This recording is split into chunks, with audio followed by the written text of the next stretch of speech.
Ološaše ljudi pa govore šta nam daje Gospod. Gospod daje život svakome telu. Gospod daje lice svakoj stvari. Kao dete milostiv je Gospod i sebičnost je njemu nepoznata kao i tama. Gospod daje svakome ono što kod njega traži. Svoju večnost Gospod ispunjava davanjem, a vi velite šta nam daje Gospod. Ne bi mogli ni to pitanje postaviti da vam Gospod ne daje snage za to. Gospod kupi suze žalosnih u svoje ruke. Gospod posećuje sužnje. Gospod sedi na postelji bolesničkoj. Gospod bdi na opasnim putevima i nad dubinama morskim stražari, a vi velite šta nam čini Gospod. Ono što tražite od Gospoda, ono vam i daje, no zato što ste počeli više tražiti od sveta nego od Gospoda, zato se osjećate obmanuti u nadama svojim, te govorite šta nam čini Gospod. Kao dobar domaćin, Gospod je postavio trpezu i čeka goste.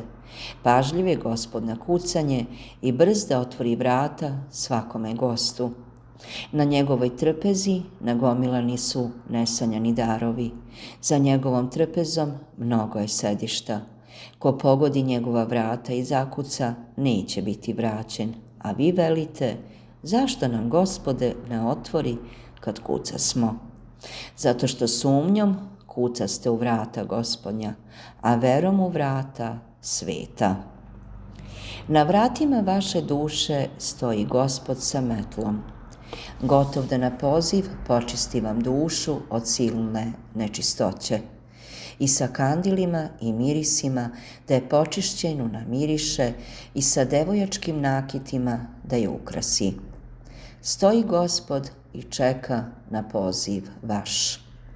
I na ivici srca vašega stoji Gospod sa svećom velikom, što gori bez dima i isparenja.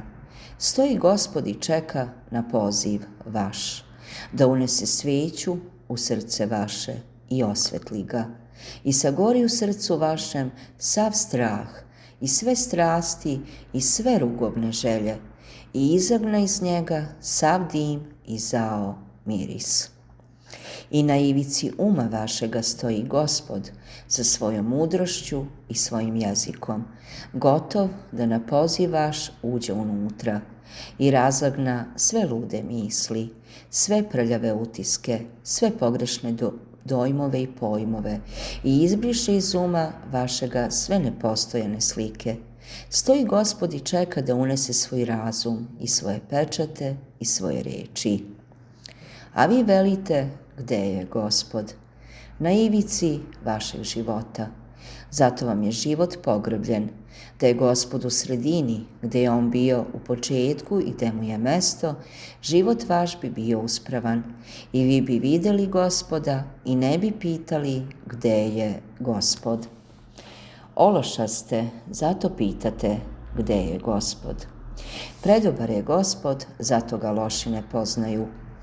Preprozračan je Gospod, zato ga plašljivi ne vide. Presvet je Gospod, zato ga nesveti ne osjećaju. Ako nema dovoljno ljudi koji će ispovedati ime Gospoda, Gospod će se pokazati kroz stvari. Ako li i zvezde nebeske zaborave ime Gospodnje, neće ga zaboraviti bezbrojne vojske nebeskih angela. Što slabija ispovest imena Gospodnjeg u jednom carstvu, to jača u drugom. Niti se može smanjiti brujanje imena Božijega, niti se može povećati. Ako jedan potok presuši, drugi će nadoći i tako more se drži na istoj visini.